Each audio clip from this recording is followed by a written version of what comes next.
And that will take you right to our YouTube channel where you can see this evening's program as many times as you would like, because it is sure to be fascinating.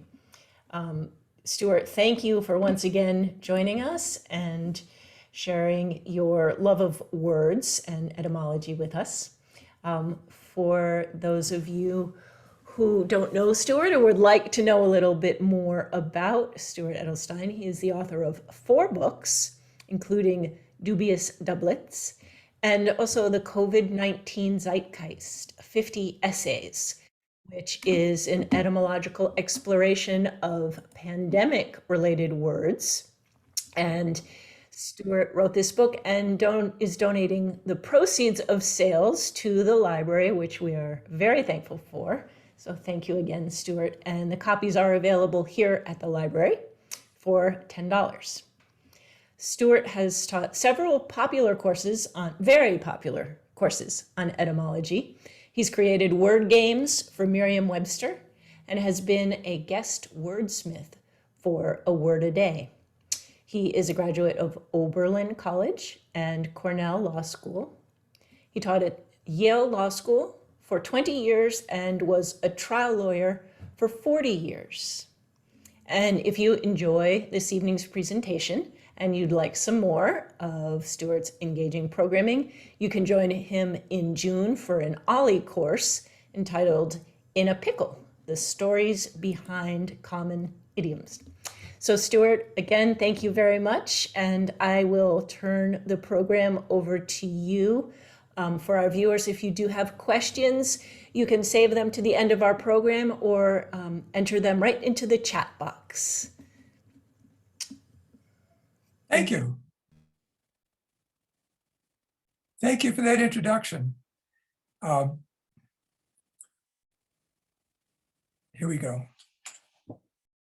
Language is organic, and because it's organic, it evolves over time. We shed obsolete words, and we repurpose words, and new words come along. If you were to try to read Beowulf in the original, it would be very difficult because it looks like hieroglyphics. It's really not readable. If you were to try to read Canterbury's Tales, you'd have more success. We're not going back that far. We're only going to go back 6 decades.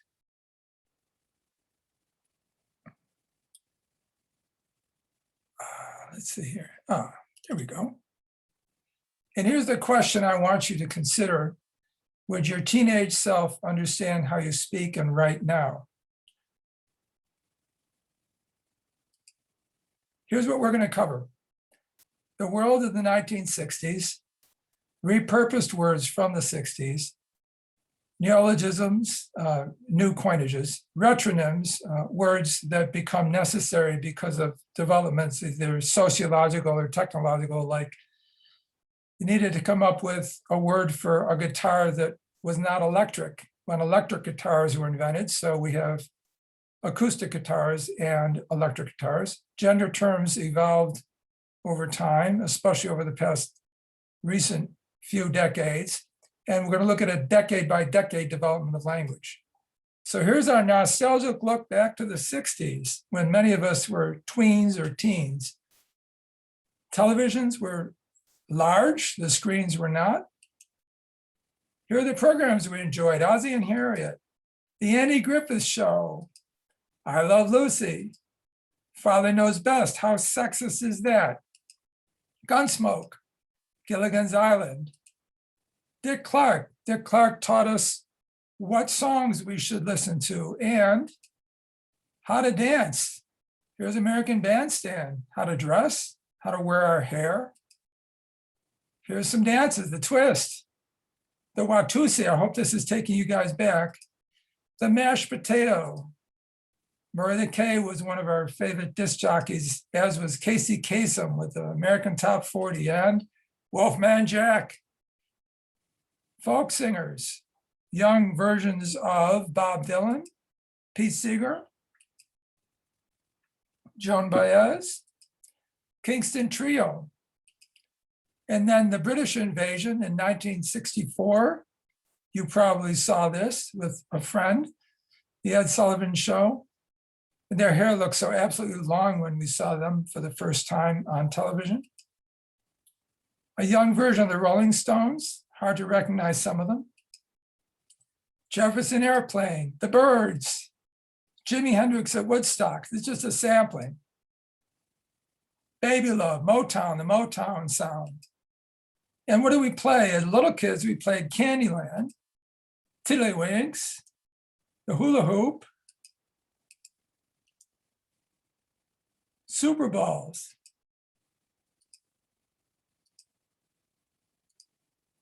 Mr. Potato Head, a subject of recent cancer culture, or correctness, I should say, because now it's only Potato Head.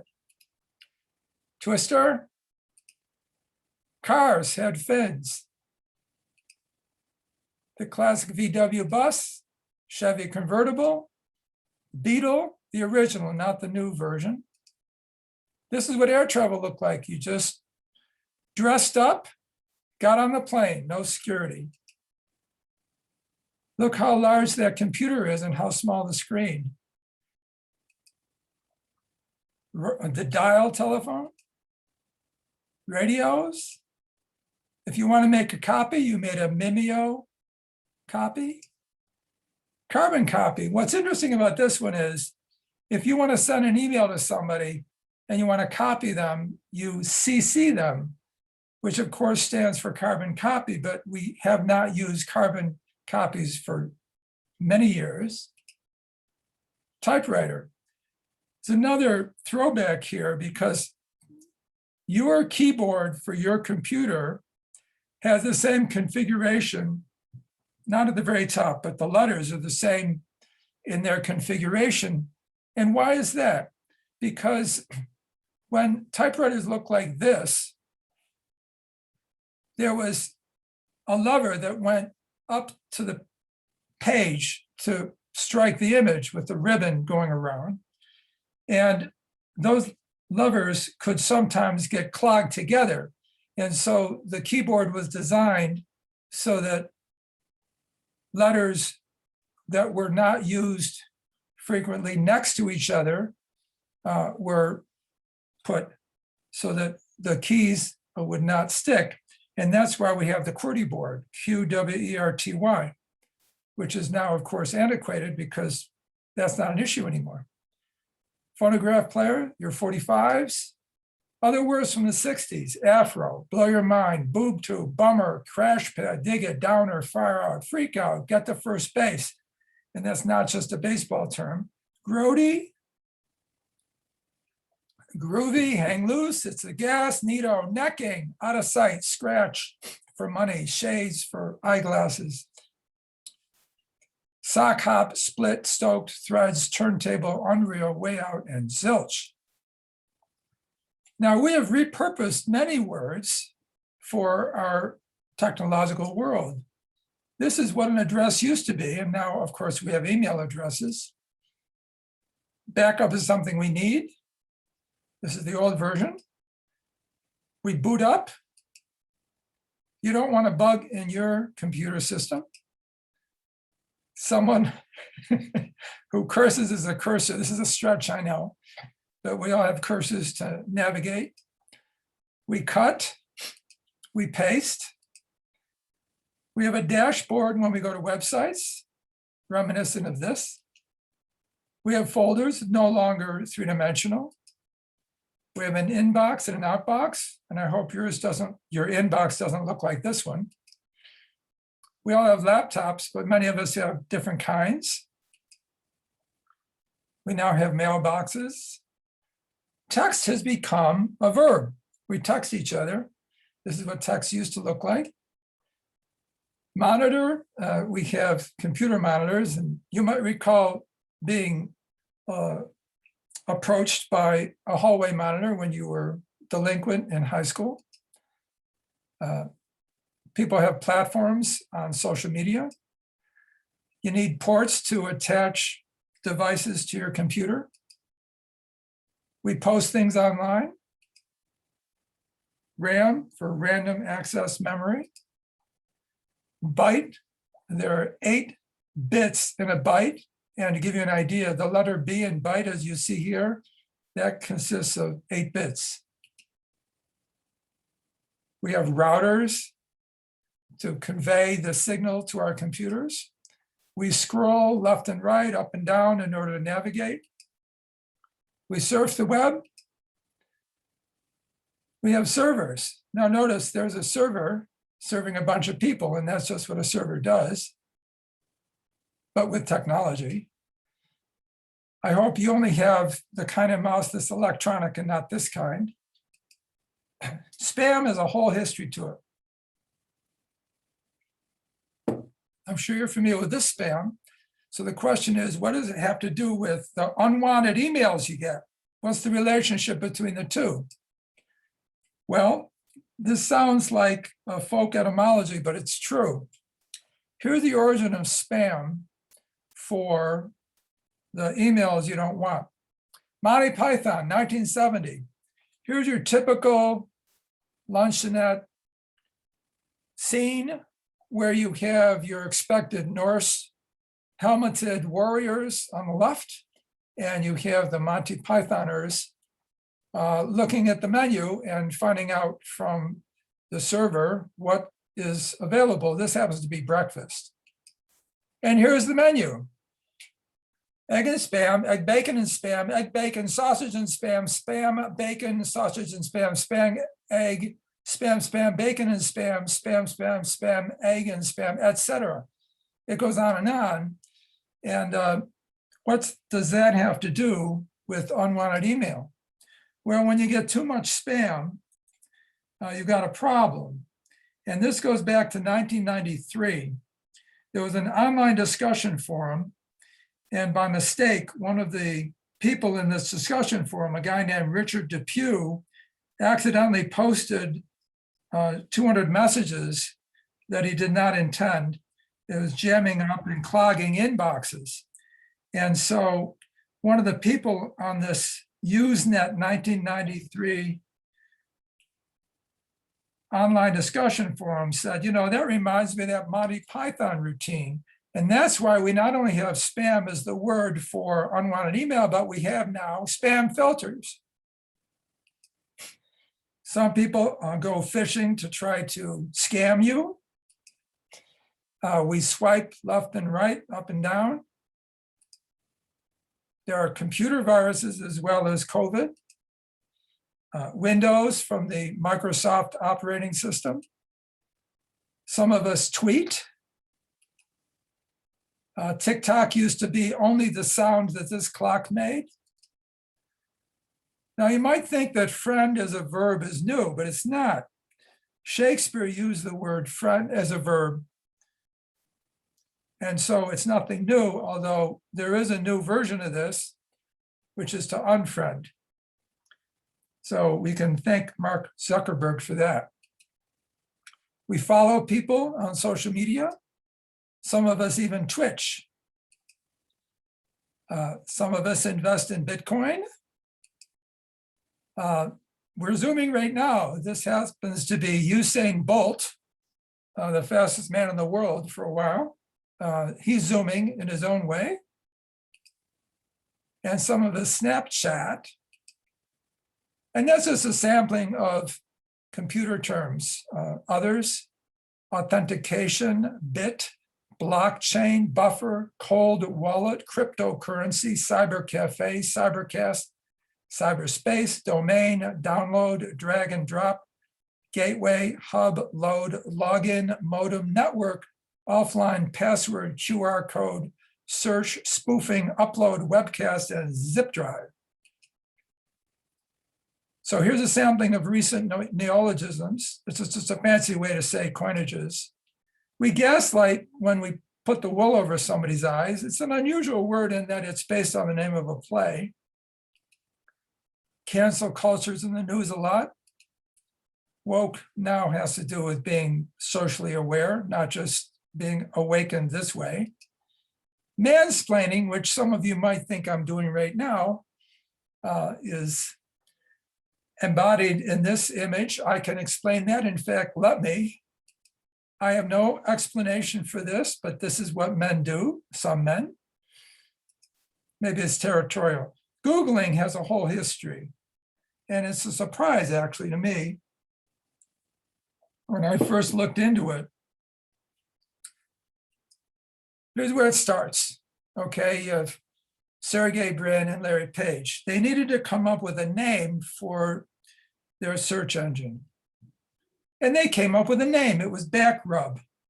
Now, what does that have to do with Google? Backrub is a reference to the way the web's backlinks connect. And they used an algorithm which was able to find websites related to a particular subject. The problem with Backrub is it didn't have much appeal and it wasn't very clear. And they thought, you know, with our search engine, people will be able to do searches on almost anything. As a matter of fact, they could search a Google worth of things. Now, what's a Google? It's 1 followed by 100 zeros, or in this instance, 10 followed by 99 zeros, otherwise known as a duotrigintillion. Well, they needed to have somebody actually register that, and they turned to a guy named Sean Anderson, who was a graduate student who shared an office with Larry Page at the time, who had many skills, but one of them was not spelling. But the question before we get to the spelling error is, where does the word Google come from? Well, Edward Kasner was a Columbia professor of mathematics, and he dealt with very, very large numbers. He approached his nephew, Milton Serrata, who then was 8 years old back in 1920. And he asked Milton what word Milton could help him come up with for a very, very, very large number. And Milton, who was apparently someone who read comics, said, well, how about Google? And he was apparently thinking of this character, Barney Google, you might recognize. Notice the size of his eyes. Google relates to the word goggle and other words that have to do with eyeballs. And so that is the word they came up with. However, Sean Anderson didn't spell it right. He spelled it this way. And it turned out to be fortuitous because they decided that they would keep it with the misspelling. So Google is based on a misspelling. And it's easy to remember Google because it is similar to words like goggle and giggle and toggle and struggle. And there are very few words in the English language that end OL.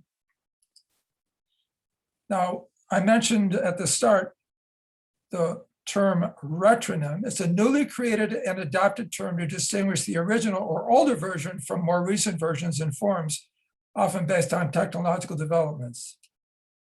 And now some historic examples. These have to do with technology. Initially, when you said pen, everybody knew you meant a quill pen. But when metal nib pens came along, they had to be distinguished. So now you have metal nib pen and quill pen. And that's the typical way that these develop, with an adjective before noun. So recorded music, live music. Initially, there's only AM radio, and when FM came along, they had to be distinguished. Black and white had to be distinguished from color television, silent films from talkies. When automatic transmission came along, it had to be distinguished from manual. Different kinds of coffee, different kinds of soap, disposable diapers as opposed to cloth diapers, pasteurized milk as opposed to raw milk. More recently, we now have digital clocks as opposed to analog clocks, electric and acoustic guitars, I mentioned, microwave as opposed to conventional ovens, brick and mortar store compared to online stores, cell phone as opposed to landline. Now that's interesting for another reason.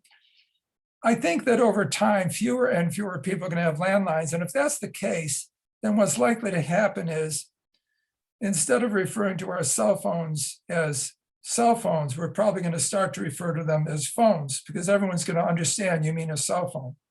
And by the way, the word cell refers to the fact that the way cell phones work is the beam that allows you to talk on a cell phone is segmented into squares that cover us territory, and that those are known as cells, which is why they're called cell phones. / /, ebook, paper book, email, snail mail. You get the idea. Milk. You'd think milk was milk, right? So when we were growing up in the 60s, you had the milkman come and deliver milk in glass bottles to your door, and he would take, and it was always a he, right? He would take the empties, and as I recall, the only choices were either whole milk or skim. What do we have now? We have 1%, we have 2%, almond, cashew, coconut, low fat, oat, pasteurized, skim, soy, and whole. By the way, if you're interested in the nutritional benefits of these various types of milk, yesterday the New York Times had a great article comparing the nutritional benefits of each of these, and it included a reference to milk that's not on this list because I just learned about it yesterday, which is milk made out of peas. Who knew? Now, if you go to a restaurant, and someday soon we will be going to restaurants again, you might be asked what kind of water you want, sparkling, still, tap, but we have all these others, right? Distilled, filtered, flavored, mineral, purified, sparkling, spring, tap, and well. These are all retronyms. Brands of water, we have all these, many brands, including the local Berkshire Mountain Spring Water. Who knew that you can make millions of dollars selling water? And now we have different kinds of diets. The Atkins, the flexitarian, the gluten-free, keto, lacto-ovo, lactose-free, locavore, low carb, low cholesterol, low fat, paleo, pescatarian, Mediterranean, omnivore, vegan, and vegetarian. Can you think for a minute, if you were shown this list back in the 60s when you were growing up, would you understand what most of these meant? I think not. You'd understand vegan and vegetarian maybe, but the others would probably be flummoxing you. What about marital status? In the 60s, it was easy. It was either Mr., Mrs., or Miss. Well, along comes Gloria Steinem, 1972, Ms. Magazine. And that magazine was so successful that MS, for a woman who may be married or may be unmarried, took off. And now it's commonplace to use Ms. And I think that this was a reflection of the sexual revolution. Now, how do we address couples today? Right now, we have all these choices. Back in the 60s, it was Mr. and Mrs. John Smith. Notice the wife has disappeared, right? It's just Mr. and Mrs. John Smith. Well, that's ridiculous now. We don't do that anymore. So it's either now, assume a married couple, John and Mary Smith, John Smith and Mary Jones. And if you have a gay couple, whether married or not, Charles Adams and John Green, Mr. Charles Adams and Mr. John Green, Messrs. Charles and John Green, Anna Andrews and Emily Brown, if they use different last names, Ms. Anna Andrews and Ms. Emily Brown, there's Ms., or Mrs. Anna Andrews and Mrs. Emily Brown, which I've never seen, but it's an option, and Madame's Anna Andrews and Emily Brown. How about gender? Well, way back in the 60s, we had choices. We had male, we had female, we had boy who became a man, and a girl became a woman. And now, well, pronouns. We have he, him, and his. We know that. She, her, hers. Okay, nothing new. They, them, theirs. That's nothing new, except it refers to an individual. And sie, her, hers, for the more novel way to do it. I question whether this is going to take off because I think it's just a little too odd. But the they, them, and theirs is already being used. Here's an example a couple months ago. This is from the New Yorker. Andy goes by the pronoun they and described themselves as gender ambivalent. A lawyer in their early 30s, they spoke in long hyperactive paragraphs, their eyes wide with passionate focus. To translate, Andy goes by the pronoun they and described themselves, meaning himself, as gender ambivalent. A lawyer in their, meaning his, early 30s, they, meaning he, spoke in long hyperactive paragraphs, their, meaning his, eyes wide with passionate focus. And that was, of course, part of an article about the newest version of sexual orientation, which has to do with polyamory. Gender terms now, you could be asexual, autosexual, bisexual, cisgender. Cis means on this side of. So on this side of the way you were biologically born. Gay, gender binary, gender fluid, heterosexual, homosexual, lesbian, LGBTQ+, pansexual, and transgender. What about the word gay?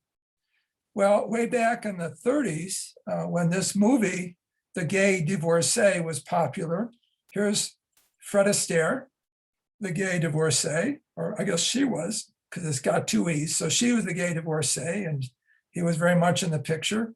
And there was no ambiguity about what that meant way back then. Here's the evolution of the word gay. In the 1500s, it evolved from meaning as a noun, a noble lady, a gallant knight, to an adjective, stately and beautiful, showily dressed, to sumptuous, showy, and ornate. You can see how that development is a natural, organic development from a noble lady and a gallant knight to sumptuous, showy, and ornate. And then beyond that, full of joy, merry, and lighthearted. And then it took a pejorative turn, wanton, lewd, and lascivious. And then we skip way ahead to the 1890s. It took on a tinge of promiscuity, as in a gay house. And in the 20s, homosexuals, which is what they were referred to then, adopted it as themselves, as gay. And starting in the 1990s, we have the LG, gay, BTQ reference. Now, what about this? It used to be that we referred, for example, to the person on an airplane who served you food as a stewardess. Well, that's no longer applicable. And likewise, we needed to come up with gender-free job words. So here they are.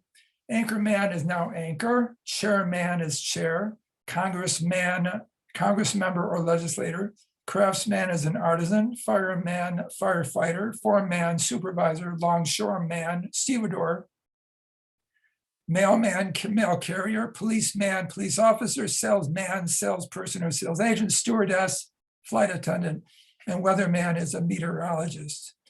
So this is a way to avoid gender stereotyping. Male, female lawyers, this was an issue. I was a trial lawyer, as Wendy mentioned, for 40 years, and there was a gradual development on the way judges referred to lawyers. And also the way you would send a letter, we sent letters way back, to another lawyer. So what's the way properly to address a lawyer in a letter?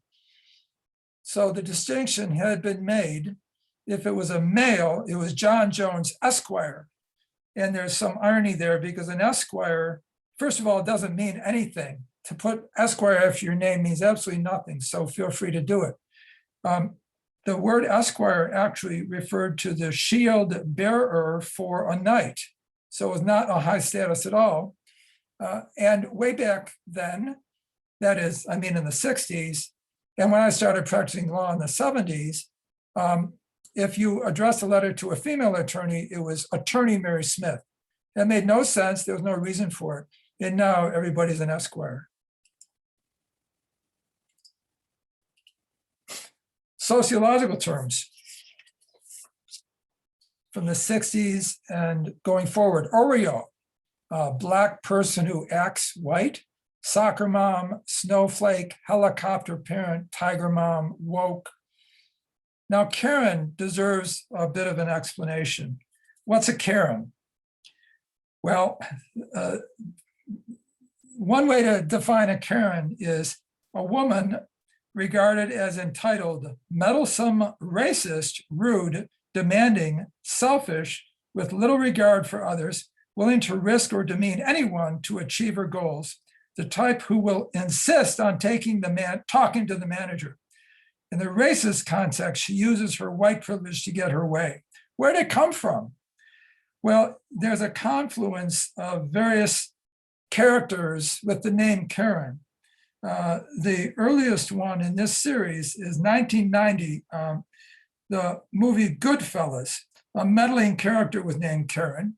2004, a movie Mean Girls, an airheaded character was named Karen. 2007, Dane Cook, a stand-up comedian, popularized Karen in a comedy bit, The Friend Nobody Likes, based on the notion that Karen was one friend nobody in the group likes.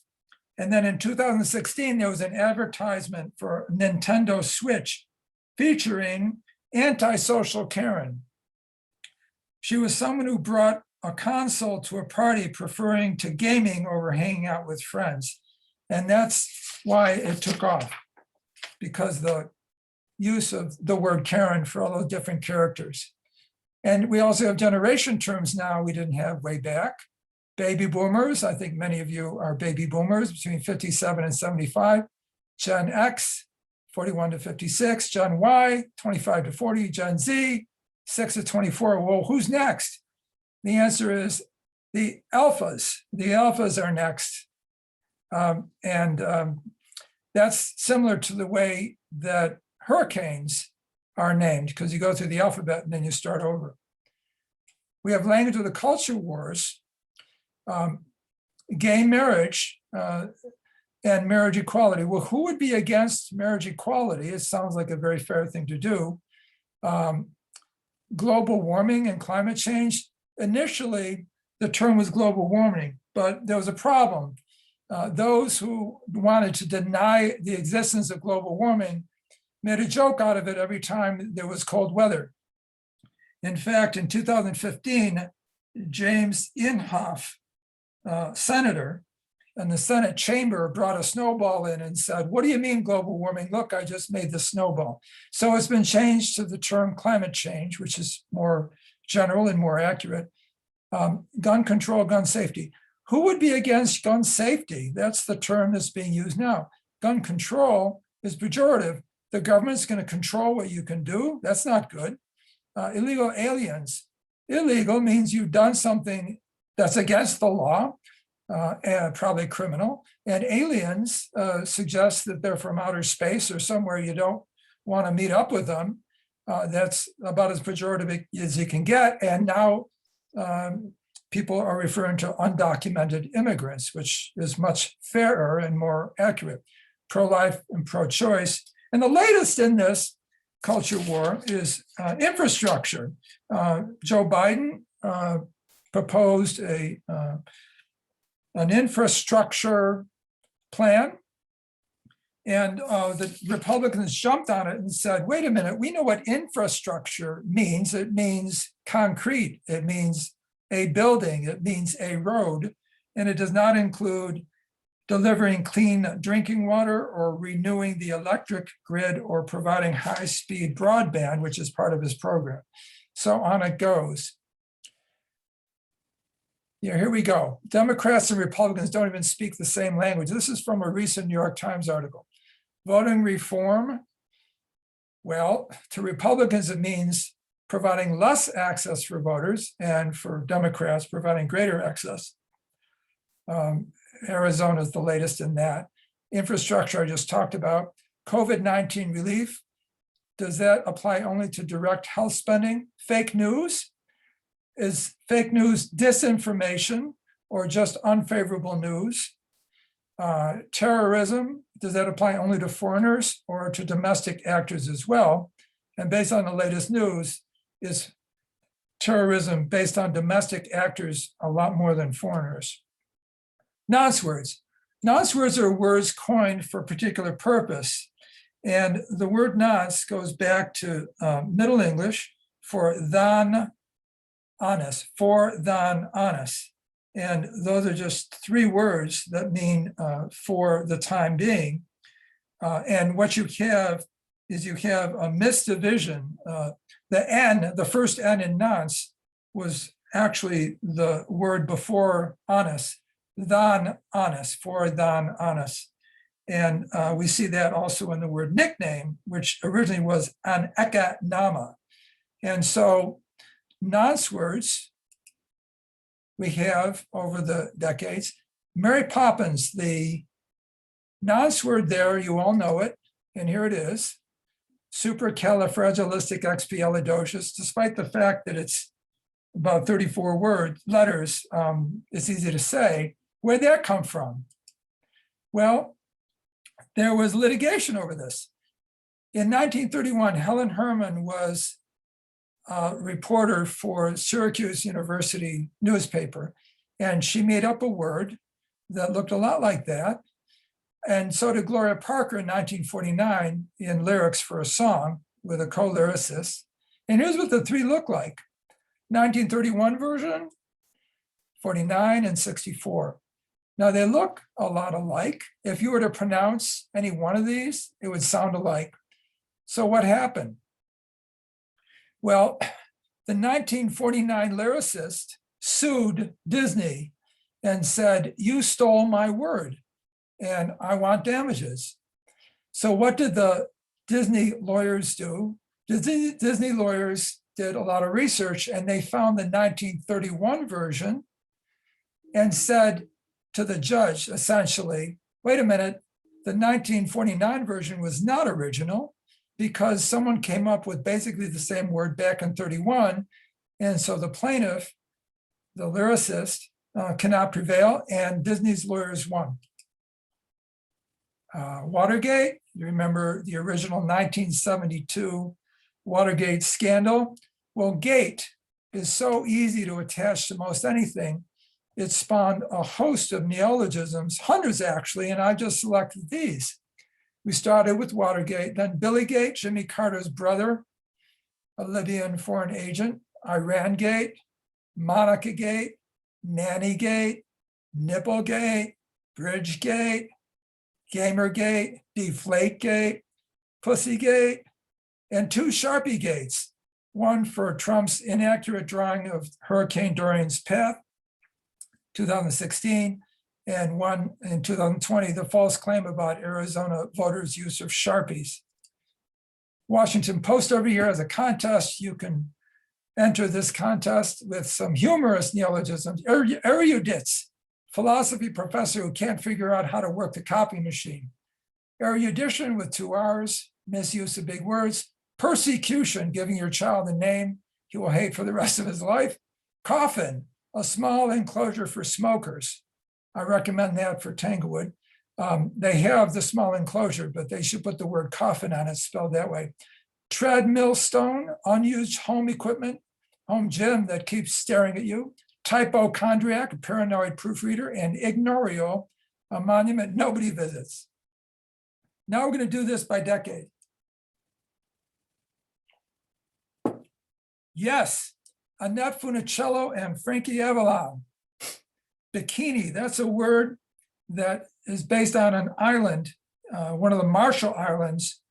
And the idea of the inventor of the bikini was that because that island was where the United States conducted atomic bomb tests, that the effect of the bikini on males should be as explosive as the effect of those atomic bomb tests. And I'm not making that up. Disc jockey, now we're starting the 40s here. Disc jockey, baby boom, that could be one of you. Fluoridation, these are all words that came into being in the 40s. Blitz, here's a woman keeping calm, carrying on. Beatnik, the quintessential hour in the 50s. Fast food, McDonald's famous hamburgers, buy them by the bag, 15 cents each. Sliced bread, believe it or not, it wasn't until the 1950s that sliced bread was sold. An early credit card, 1955. Discotheque, you can picture John Travolta. The pill, the sexual revolution. Now in the 60s, acid rock. Groupie, condominium, that's when they came into being. Jumbo jet, look at how these people are dressed. By the way, jumbo took off. I mean, it all goes back to very large elephant at the British Zoo, the London Zoo actually. And we now have not only jumbo jets, jumbo peanuts, jumbo shrimp, the Jumbotron at athletic events. Zip code came in. Don't tie up mail service, use zip code. Mail moves the country. Zip code moves the mail. And it was an important reminder to people to use it. Now it's second nature. Barcodes, sitcoms, identity theft. This surprised me. I didn't think that identity theft went all the way back to the 60s. CDs in the 70s, food processor. Even the food processors today look a lot like this, but now they're a lot more blades and a lot more sophisticated. Couch potato, global warming back in the 70s. Junk food. I don't know what this is. I don't want to know what this is, and I would not eat it. But that's where the term junk food started out. Supermodel. Now the 80s. Can you imagine hauling around a camcorder in order to take videos? Hip hop. Infomercial. I don't know what these ladies are selling, but apparently it's got a nautical theme. It's a portmanteau word. It's a combination, of course, information and commercial. Multiplex, when owners of movie theaters realize they can make a lot more money if they show more than one movie at a time. Yuppies in the 80s. Voicemail came along. Cyber cafes in the 90s. Grunge. Fat for something great. Websites in the 90s. It's hard to remember back when it was something a little bit scary to actually buy something on the World Wide Web, but here we are. Google became a verb. Malware. Now the 2000s, selfies. Bromance. Yes, even though it's hard to tell, that's no other than Jimmy Kimmel and Justin Timberlake. Baby bump became popular. Social media, podcasts, hashtag. By the way, podcast is interesting because that's based upon the iPod that Apple created. So there's an example of a word based on the name of a device made by a company. Hashtag twerking, I will skip over, you know that. Locavore, something many of us are. Bitcoin, crowdfunding, meme. Meme has an interesting story to it. Richard, a lot of these, you don't have a specific person or a specific book you can refer to as the source, but this one you can. Richard Dawkins, in a 1976 book, The Selfish Gene, introduced the word meme. He was an evolutionary biologist. He based it on the Greek word mimema, meaning imitated. And the idea is that memes are the cultural parallel to biological genes. They carry information, are replicated and transmitted from one person to another, and have the ability to evolve. And now a meme refers to a unit of cultural transmission, imitation, and transmission of an idea, behavior, or style that spreads on the internet, typically on social media. Woke, flash mob, gig economy, screen time, impossible burger. And now we have COVID-19 words. We have a lot of these words. These are not new so much as newly in the press, and they're technical terms. Agousia, you can't taste, anosmia, you can't smell, contact tracing, cytokine, you can have a cytokine storm if your immune system is overly robust, and that's not good. Epidemiology, fomite is a surface that can carry the virus. Hydroxychloroquine, enough said. Immunosenescence, if your T cells don't work as well as when you were younger, then you're not having as strong an immune system. mRNA is the way the vaccines work. Mutation prodromal, when you have symptoms that you're not aware of, but you are affected by the virus. Quarantine recrudescence is the second time that you have symptoms. Remdesivir, another treatment, variant ventilator, and zoonosis. A lot of these viruses, including COVID, are from animals. And now we have these new words. A covidiot is someone who doesn't comply with restrictions imposed by the government related to the pandemic. The mood swings we're all on, a Corona coaster, a Corona dose is reading too much Corona-related news. Coronials are people born during or conceived during this pandemic. And that has really not happened that much. I think people are too concerned about the economy. COVID, 10 of the 10 pounds you put on while you're binge eating. COVID-19 doom scrolling is when you read too much bad news. Long haulers, their COVID symptoms don't go away. Nintendinitis is the malady you suffer when you are playing online games too much. Pandemic quarantini, the alcoholic beverage that might actually be imbibed earlier in the afternoon than before. Smize is a smile with a mask on. Social distancing, twindemic, the fear that the flu and COVID would occur at the same time. That did not happen. Zoom bombing, which no one has done to me in this particular presentation. And Zoom fatigue, which I hope you are not suffering. And recent neologisms, we're almost done. Alternative facts, avatar, before times, before COVID, binge-worthy, blue wave, boogaloo boys, cancer culture, Chiron. That's the thing that scrolls along the bottom of the TV screen. DIY, do it yourself, identity politics, non-fungible tokens. There's a new business in that. Political correctness, red tide, side hustle for gig workers, surveillance capitalism, which is, we're all victims of that whenever we go on Facebook. And Zarf. Zarf is an Arabic word. It's not new, but it's back in the news for whatever reason. It's that little cardboard holder for your too hot coffee. Words of the year. American Dialect Society always has words of the year, and this is just the 90s. Bush lips for George Bush, mother of all, as in Hussein's mother of all battles, not meaning just kidding. Information superhighway, cyber, web, soccer mom, millennium bug. Was a big concern about that, having to do with Y2K, which never took off and never was a real problem. And then E for electronic devices, electronic anything, email, e-commerce. Word of the year, Chad, this is the 2000s. Chad, 9/11, weapons of mass destruction, metrosexual, a male who is hip, red state, blue state, purple state, truthiness, Plutoed, demoted or devalued. That's what happened to the planet, Pluto, which is no longer a planet. Subprime, bailout, tweet. You see how these are all words based on the news. And it continues to the present day. App, Occupy, hashtag because. We don't see that much here, like because reason or because awesome. I think that's a California thing. Black Lives Matter, singular they, we talked about dumpster. That's interesting because it's based on the Dempster brothers. They created a good way to get rid of trash, and they came up with the word dumpster. Fake news, tender age shelter as a euphemism for cages children were in, pronouns that we talked about in COVID.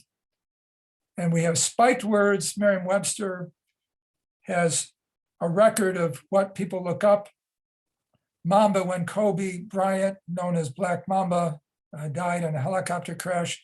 Quarantine, icon, when John Lewis died. Kraken, having to do with the Seattle hockey team. Icon, when Ruth Bader Ginsburg died, so that's twice in the same year. Malarkey, when Biden used it in debate. Schadenfreude, twice, once when Trump got COVID and the other time when Trump lost to Biden. Here's our summary. Language is organic, it changes over time, words change meaning over time, new words are coined over time, technology changes how we communicate, changes how we use words. And no, I don't think your teenage self would understand the way you're speaking right now. I'll take questions now, and while I do, I'll leave this up in case you're interested in doing some more research on your own. So back to you, Wendy. Thank you, Stewart. That was a wonderful presentation. Some things made me laugh. Some things made my eyes pop out a little bit. All of it was interesting. Like Barney Google? That one, I didn't know that one. That was great. I welcome questions and comments from our audience who's joined us this evening. You can unmute your microphones or type into the chat box, and I will read things to Stewart, and he can answer your questions or respond to your comments if there are any.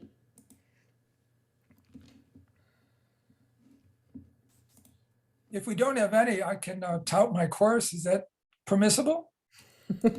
Yes, indeed. There is a question though, and it is, Okay. do you know why Gen X started with X? I think, I don't know is the straight answer. I think that the reason is that X is a very common letter to use to categorize anything. Usually it applies when it's an unknown. I mean, X marks the spot though. And we sign, if we are illiterate, we sign with an X. But no, I don't know why X. And if someone were thinking, they might have started with a letter higher in the alphabet because now we're stuck with alpha.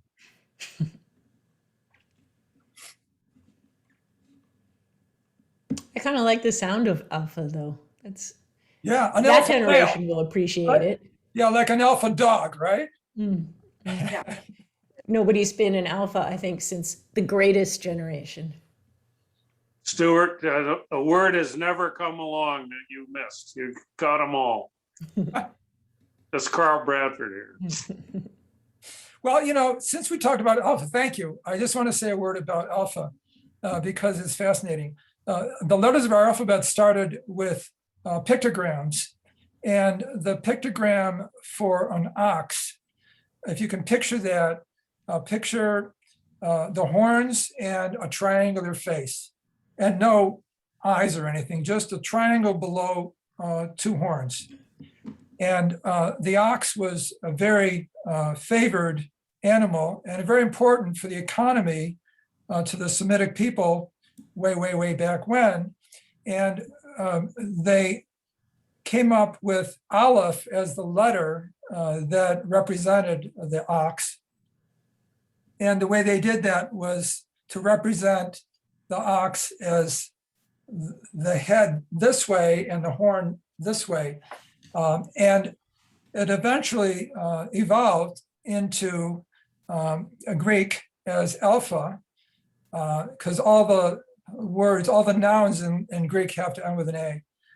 And Aleph became alpha, and it got turned upside down, which is why to this day, if you look at the letter A, the capital letter A, the horns of the ox are at the bottom, and the face, which is triangular, the very top of the letter A is the chin, and the bottom of that triangle is where the eyes would go. So every time we type or write the letter A as a capital, we're writing the word ox and the pictogram for ox. And what fascinates me about that is, this was 6,000 years ago. Today we have emojis, and emojis really harken back to the time when instead of writing with letters, we wrote with pictures that are very much simplified, but is exactly what an emoji is. Stewart, there is a question. What does blue wave refer to?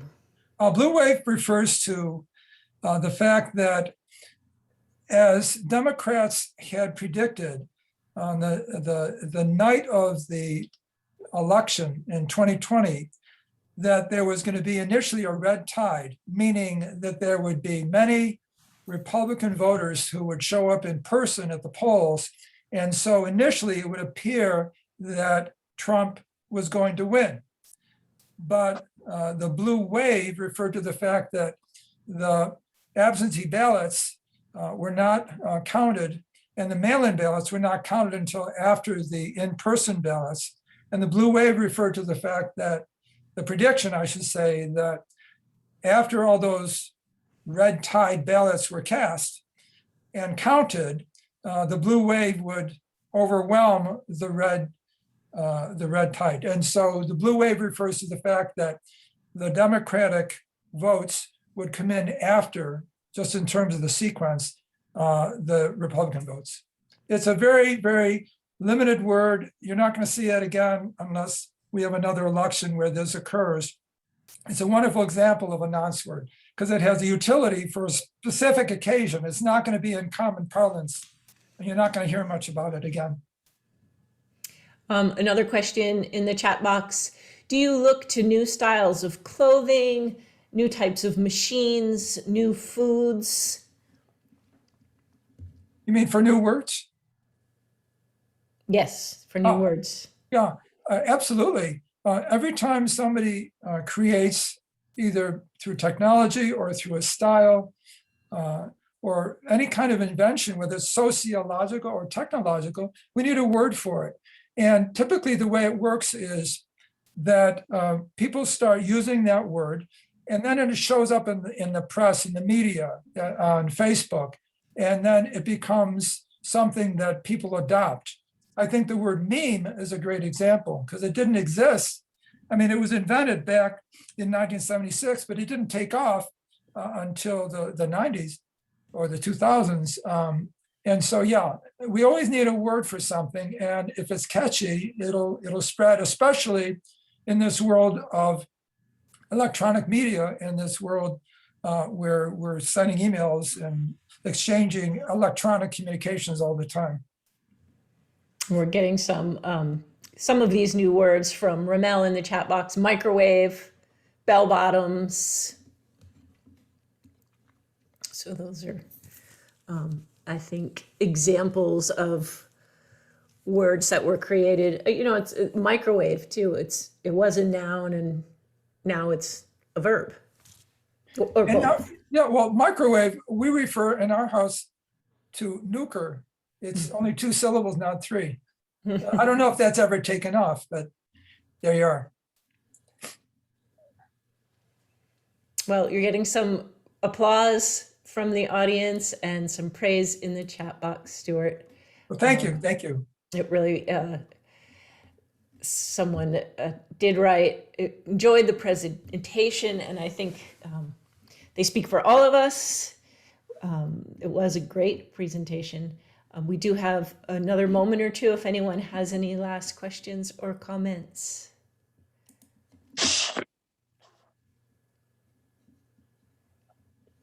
Well, if there are no more comments, thank you very much from all of us. There are some thanks appearing in the chat box. Stewart, I don't know if you can see those. And we here at the library are very grateful for your willingness to present for us and the wonderful book that you wrote. And we will once again remind everyone that you are teaching an OLLI course coming up in June. So if you enjoyed tonight's presentation, consider joining Stewart for that in June.